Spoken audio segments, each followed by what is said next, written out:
बिस्मिल्लाहिर्रहमानिर्रहीम। अस्सलाम वालेकुम स्टूडेंट्स। आज हम आपकी second exercise 7.2 second year mathematics का सेकंड लास्ट क्वेश्चन परफॉर्म कर रहे हैं, which is question number 11। So last two questions हमारे इसके रिमेनिंग है, उनको आज हम डिस्कस करेंगे। क्वेश्चन नंबर 11 में हमें क्वेश्चन की स्टेटमेंट कुछ इस तरह से है कि find the direction cosines of the following vectors. इसके आपके 3 पार्ट्स हैं, आपको इसमें वेक्टर्स दिए हुए, आपने उन वेक्टर्स के डायरेक्शन कोसाइंस मालूम करने। ये अगर आपको याद हो, एक प्रीवियस क्वेश्चन भी हमने इसी एक्सरसाइज का ऐसे परफॉर्म किया था, जिसमें हमने उसके डायरेक्शन कोसाइंस फाइंड किए थे। और बड़ा सिंपल सा वे है, हमें यूनिट वेक्टर्स मालूम करना आता है। किसी भी वेक्टर का हम उसका यूनिट वेक्टर मालूम करेंगे और उसी यूनिट वेक्टर के जो आई के कंपोनेंट्स हैं, actually these are direction cosines. Okay, हम इसको प्रोसीड करते हैं, कैसे स्टार्ट करना है। इनिशियली हम स्टार्ट यहीं से करते हैं, जो वेक्टर हमें दिया हुआ था, ये जो v वेक्टर गिवन है। सो स्टार्ट करते हैं कि given vector is this v, इसका यूनिट वेक्टर मालूम करना है, तो ऑब्वियसली उसके लिए हमें पहले इसका मैग्नीट्यूड मालूम करना पड़ेगा। हम इसका मैग्नीट्यूड मतलब इसकी लेंथ मालूम कर लेते हैं, ये मैग्नीट्यूड ऑफ v। और उसके लिए formula i component square, j component square, k component square और सारे का स्क्वायर रूट, जो ऑलरेडी हम प्रैक्टिस कर चुके हैं। इनके स्क्वायर्स ले लें, इस 14 स्क्वायर रूट आ जाएगा। जो ये स्क्वायर रूट हम सॉल्व नहीं कर सकते, तो इसको ऐसे इसी फॉर्म में रहने दें। तो ये v मैग्नीट्यूड आपके पास आ गया।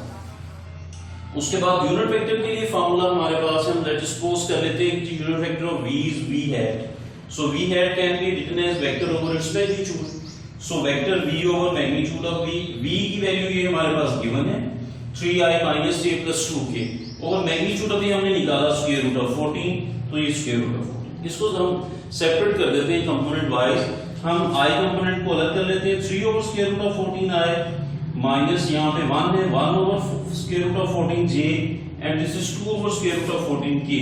सो ये आपका यूनिट वेक्टर हो गया ij के कंपोनेंट्स के साथ। यहाँ तक करने के बाद आपने इसके डायरेक्शन कोसाइंस आइडेंटिफाई करने।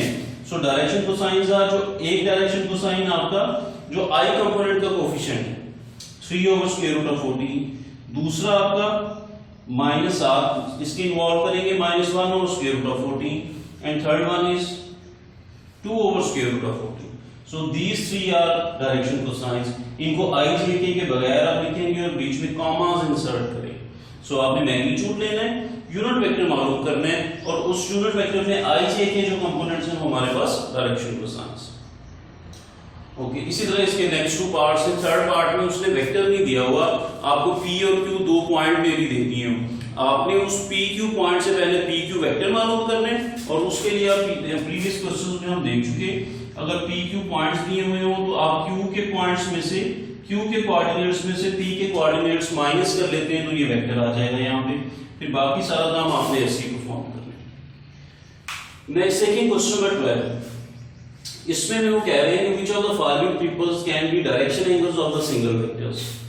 आपको 3 एंगल्स दिए हुए, इसके भी 3 पार्ट्स हैं इस क्वेश्चन के भी, और उन 3 एंगल्स को आपने ये चेक करना है कि either these 3 angles are direction angles और नॉट। और उसके लिए एक बड़ा वेल नोन सा फार्मूला है, जिसका भी हम नेक्स्ट प्रूफ भी करेंगे इस क्वेश्चन के बाद। हम यहाँ जस्ट उस रिजल्ट को यूज करेंगे। ये जो 3 एंगल्स दिए हुए हैं, इनको हम अल्फा बीटा गैमा ले लेते हैं। इनके कॉस के स्क्वायर का सम अगर 1 के इक्वल हो जाए तो हम कहते हैं कि वो डायरेक्शन एंगल्स हैं। मींस अगर ये रिजल्ट होल्ड कर जाए,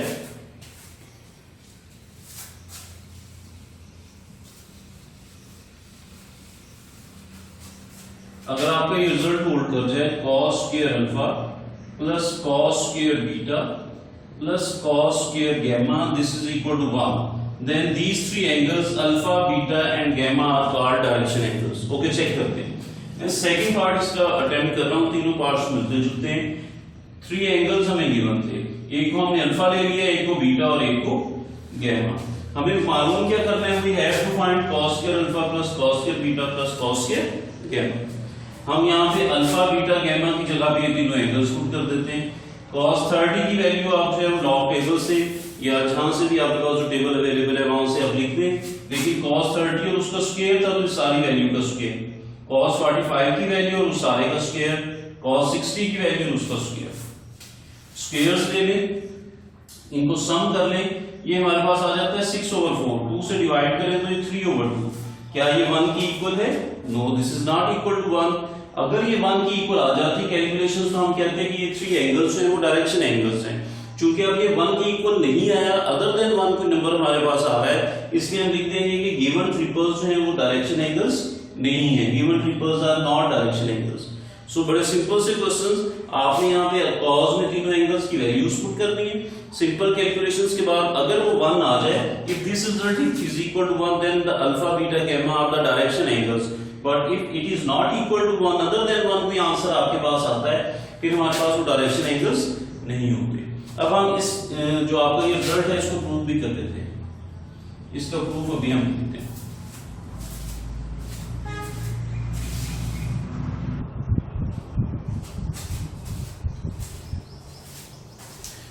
ओके स्टूडेंट्स, फिर हम नेक्स्ट प्रूफ करते हैं। अभी जो रिजल्ट हमने भी यूज किया है, prove that cos square alpha plus cos square beta plus cos square gamma is equal to 1। हमें 3 एंगल्स चाहिए अल्फा बीटा एंड गामा। इसके लिए हम कोऑर्डिनेट एक्सिस ले लेते हैं, चूंकि 3 डायमेंशन में है, स्पेस में है, 3 एंगल्स चाहिए, तो हम आपके 3 एक्सिस ले लेते हैं। ये आपका ओरिजिन है, इसके कोऑर्डिनेट होंगे 0 0 0 और ये x axis, y axis and z axis. हम इस आपकी स्पेस में एक पॉइंट ले लेते हैं, सपोज ये एक पॉइंट P है, इसके कोऑर्डिनेट ले लेते हैं x, y and z। Means ये जिस स्पेस में है उसका x component x, y component y and z component z है। ये O से P तक हम एक वेक्टर ले लेते हैं, ये OP इज आवर वेक्टर। इसको हम नाम दे देते हैं UPR, कुछ भी ले लें, हम इसको वेक्टर R ना लिख देते हैं। So let P of x y be any point in space, ये स्पेस में कोई पॉइंट है हमारे पास, then OP represents vector R। So O से P तक जो एक वेक्टर बनता था उसको हमने R से रिप्रेजेंट कर दिया। सो इस वेक्टर R को हम कैसे लिख सकते हैं? वेक्टर R लिखा जा सकता है, OP है तो P के कोऑर्डिनेट्स में से ओरिजिन के कोऑर्डिनेट्स माइनस करते हैं, जैसे हम वेक्टर पोजीशन वेक्टर बनाते हैं, बिल्कुल वैसे ही P के कोऑर्डिनेट्स में से O x - 0, y - 0 और z - 0। यहाँ हम इसको जो कोऑर्डिनेट हमें दिया हुआ होता है इसको हम स्क्वायर ब्रैकेट्स में लिख देते हैं x y z, ये आपका पोजीशन वेक्टर रिप्रेजेंट करता है। या इसको ij की फॉर्म में लिखें तो xi + yj + zk, ये आपका r पोजीशन वेक्टर, ऐसा पोजीशन वेक्टर जिसका P जो आपका पॉइंट है उसके कोऑर्डिनेट x y z हो, तो ओरिजिन के साथ OP आपके पास हो जाएगा xi + yj + zk। हम इसकी लेंथ मालूम कर लेते हैं, इसका आप यूनिट वेक्टर मैग्नीट्यूड मालूम कर लें। Magnitude of r i component square + y component square + k component square, आपका i से k कंपोनेंट्स के स्क्वायर ले लें विद स्क्वायर रूट, ये आपका मैग्नीट्यूड हो गया। इस मैग्नीट्यूड ऑफ r को अगर आप सिर्फ r भी लिख दें तो वो भी एक्सेप्टेबल है। अगर तो r के ऊपर आप वेक्टर साइन डालेंगे तो वेक्टर होगा, अगर आप वैसे ही r लिखें इसका मतलब यही होता है कि मैग्नीट्यूड ऑफ r। तो ये नोटेशन है कि आप बाहर डाल के लिखें तो ऊपर फिर वेक्टर साइन हो तो बाहर डाल के लिखते हैं, अगर आप वेक्टर साइन नहीं लिखते तो ये भी आपका मैग्नीट्यूड ऑफ वेक्टर r। इसके बोथ साइड्स के ऊपर आप जो है वो स्क्वायर ले लें by taking square on both sides. Left पे तो स्क्वायर आएगा तो ये r स्क्वायर हो जाएगा, राइट पे जब आप स्क्वायर लेंगे तो ये स्क्वायर से स्क्वायर रूट इसका खत्म हो जाएगा। हम लेफ्ट पे भी स्क्वायर ले रहे हैं और राइट पे भी स्क्वायर ले रहे हैं, तो ये स्क्वायर और स्क्वायर रूट कैंसिल हो जाएंगे, r स्क्वायर रह जाएंगे, x square + y square + z square. ये स्क्वायर रूट के अंदर जो टर्म्स लिखी हुई ये आपकी हमारी एक इक्वेशन होगी r स्क्वायर। उसके बाद हम इसके अल्फा बीटा गामा एंगल्स की तरफ आते हैं। हम कहते हैं कि जो पोजीशन वेक्टर r है ये तीनों कोऑर्डिनेट एक्सिस के साथ कुछ एंगल बना रहा है। लेट ये x एक्सिस के साथ जो एंगल बना रहा है वो अल्फा है, ये y एक्सिस के साथ जो एंगल बना रहा है उसको हम नाम दे देते हैं बीटा, और ये जो z एक्सिस के साथ एंगल बना रहा है उसको हम नाम दे देते हैं गामा।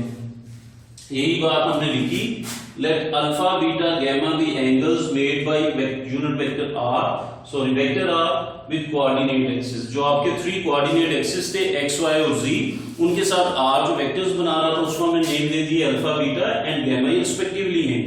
x एक्सिस के साथ अल्फा, y के साथ बीटा एंड z के साथ गामा वो बना रहा है। अब हम इन पॉइंट्स, ये जो आपका पॉइंट P था, इस पॉइंट से जो है वो आपकी ये तीनों जो आप कोऑर्डिनेट एक्सिस है उनके ऊपर परपेंडिकुलर ड्रा करते हैं। पहले हम आपके इस पॉइंट P से कोऑर्डिनेट ड्रा करेंगे, परपेंडिकुलर ड्रा करेंगे आपके कोऑर्डिनेट x के ऊपर। ये चूंकि अभी स्पेस में है इस वजह से नहीं नजर आ रहा, एक्चुअली वेक्टर P आपका जो है वो P इस तरह आउटवर्ड डायरेक्शन में है। इससे अगर हम ड्रा करते हैं वेक्टर वो आपका होगा P से x एक्सिस पे जहां पे आएगा उस पॉइंट को नाम A दे देते हैं। इसी तरह y एक्सिस पे जहां पे वो ड्रा होगा उसको हम B दे देते हैं। इस तरह z एक्सिस पे जहां पे वो ड्रा होगा उसको हम C का जो है वो नेम दे देते हैं। A के कोऑर्डिनेट क्या होंगे, P का जो x कोऑर्डिनेट था वो x था, तो A मतलब A के कोऑर्डिनेट होंगे x और x एक्सिस के ऊपर y और z तो 0 होते हैं। इसी तरह B के कोऑर्डिनेट होंगे y का आपका y और x और z 0, और इसी तरह C के लिए अगर आप लेंगे तो x भी 0 y भी 0 और z के लिए हमने यहां पे z लिया होगा, तो ये 0 0 0 है। Draw perpendicular PA from point P on x-axis, we get a right angle triangle AOP। यहाँ पे चूंकि वो बन नहीं सकती, आपका P से A पे जब परपेंडिकुलर ड्रा करेंगे तो हमें राइट एंगल लगती नहीं, लेकिन अगर आप P से B पे ड्रा करते हैं तो फिर हमें लगता है कि ये राइट एंगल बनी हुई है। लेकिन हम इनिशियली x एक्सिस पे कर रहे हैं तो कुछ इस तरह से फिगर बनेगी। O ये x एक्सिस वाली लाइन है, ये आपके पॉइंट P से हमने परपेंडिकुलर ड्रा किया, तो ये OP तो हमारे पास वेक्टर R था, एंगल x एक्सिस के साथ अल्फा बन रहा है, और OA हमारे पास जो है वो x है। ये हमने लिखा हुआ है कि O से A हमारे पास लेंथ कितनी है, x है। इस राइट एंगल ट्रायंगल को डिस्कस करते हैं। चूंकि हमें cos के एंगल्स प्रूव करने हैं तो इस राइट एंगल ट्रायंगल में cos का एंगल ले लेते हैं। So from fee cos alpha कैसे लिखा जाएगा, cos अल्फा होता है base over hypotenuse. So base हमारे पास क्या है, OA। So magnitude of OA and magnitude of hypotenuse which is OP, OA over OP। OA की वैल्यू हमारे पास x है एंड OP का मैग्नीट्यूड हमारे पास r है। OP वेक्टर तो r वेक्टर है, लेकिन अगर हम मैग्नीट्यूड लेंगे तो वो हम r लिखेंगे, जस्ट उसके ऊपर आप वेक्टर साइन नहीं डाल रहे हैं। r को इधर मल्टीप्लाई कर दें, r cos alpha is equal to x, या इसको स्ट्रेट करके लिखें तो x is equal to r cos alpha, ये आपकी फर्स्ट इक्वेशन हो जाएगी। इसी तरह आप अगर परपेंडिकुलर ड्रा करें P से y एक्सिस के ऊपर और P से आपके z एक्सिस के ऊपर, तो ये दो राइट एंगल ट्रायंगल्स और बनती हैं। उनसे भी बिल्कुल आप ऐसे ही कैलकुलेशन जो है वो कर सकते हैं।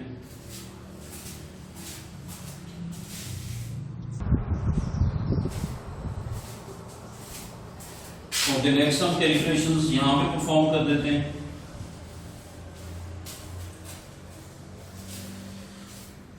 Similarly, if we draw perpendiculars on y-axis and z-axis, we get, जैसे यहाँ से x-axis पे हमने ड्रा किया था तो x की वैल्यू आई r cos अल्फा। इसी तरह अगर आप y-axis के ऊपर ड्रा करेंगे तो हमारी वैल्यू आ जाएगी y is equal to r cos, और y-axis के साथ एंगल हमने बीटा बनाया। This is named as second equation। इसी तरह जब आप इसको z-axis के ऊपर ड्रा करेंगे तो z की वैल्यू आएगी वो होगी r cos, और z एक्सिस के साथ एंगल हमने गैमा लिया था, गैमा। ये आपकी थर्ड इक्वेशन है। सो ये जो x, y और z की तीनों वैल्यूज हमारे पास है, इन्हीं इक्वेशंस की स्क्वायरिंग एंड एडिंग कर देते हैं by squaring and adding equation 1, 2 and 3। Left sides के स्क्वायर लेके अलग ऐड कर लें, x square plus y square plus z square. Right sides के अलग, राइट साइड हमारे पास r cos अल्फा है तो ये हो जाएगा r square cos square alpha. इसका राइट साइड पे स्क्वायर लेंगे तो r square cos square beta, इसका लेंगे तो r square cos square gamma. ये x square y square z square, तो ये हमारे पास एक पहले एक स्टार्ट में हमने मैग्नीट्यूड से एक इक्वेशन बनाई थी, इसको इक्वेशन स्टार का नेम दे देते हैं। ये x square plus y square plus z square को तो हमारे पास r स्क्वायर की वैल्यू थी, तो इस सारे की जगह पे हम लिख देंगे r square. This is equal to, इन तीनों में भी r स्क्वायर आ रहा है तो कॉमन ले लें, ये रह जाएंगे cos square alpha plus cos square beta plus cos square gamma. दोनों साइड्स पे r स्क्वायर है तो आप r स्क्वायर से डिवाइड कर दें, ये r स्क्वायर से r स्क्वायर कट जाएगा, ये भी कटेंगे और 1 आ जाएंगे। So 1 is equal to cos square alpha plus cos square beta plus cos square gamma. So ये वो रिजल्ट है डायरेक्शन एंगल्स वाला जो हम प्रूव करना चाह रहे थे। cos square alpha plus cos square beta plus cos square gamma is equal to 1। दोबारा देख लें, एक्स वाई जी एक्सिस में हमने एक पॉइंट डी लेना है, उसके कोऑर्डिनेट एक्स वाई जी लेने, हमने एक पोजीशन वेक्टर आर ले लेना है ओपी, और उस आर वेक्टर का हम मैग्नीट्यूड मालूम करेंगे और मैग्नीट्यूड का square x square y square z square हो जाएगा। उसके बाद हमें सपोज करना है कि जी ये चूंकि स्पेस में है तो ये वेक्टर एक्स एक्सिस के साथ अल्फा, वाई एक्सिस के साथ बीटा और जी एक्सिस के साथ गैमा एंगल बना रहा है। So alpha beta gamma are angles made by R with coordinate axis. फिर आपने इस पॉइंट P से तीनों एक्सिस के ऊपर परपेंडिकुलर ड्रा करने। पहले हम कहेंगे जी P से x एक्सिस A पे एक परपेंडिकुलर ड्रा करें और वो एक राइट एंगल ट्रायंगल बन जाएगी जो अलग से बना दें OAP की फॉर्म में, और उसमें cos अल्फा ले लें, वो होगा base over hypotenuse plus magnitude of OA over magnitude of OP। OA का मैग्नीट्यूड x और OP का मैग्नीट्यूड r वेक्टर है तो उसका मैग्नीट्यूड सिर्फ r, उस पे वेक्टर नहीं डालेंगे। x ओवर r से r को मल्टीप्लाई कर दें लेफ्ट पे तो r cos alpha is equal to x, इसी तरह x is equal to r cos alpha, इसको स्ट्रेट करके लिखते हैं। फिर आप जस्ट कैलकुलेशन ना करें, जस्ट लिख देंगे। अगर हम इसी तरह बाकी कोऑर्डिनेट एक्सिस पे भी आप परपेंडिकुलर ड्रा करें तो जैसे x का r cos अल्फा आया है, ऐसी y आपके पास r cos बीटा और z r cos गैमा आ जाएगा। इन तीनों इक्वेशंस के स्क्वायर लेके ऐड कर लें तो आपका रिजल्ट आ जाएगा। Thank you.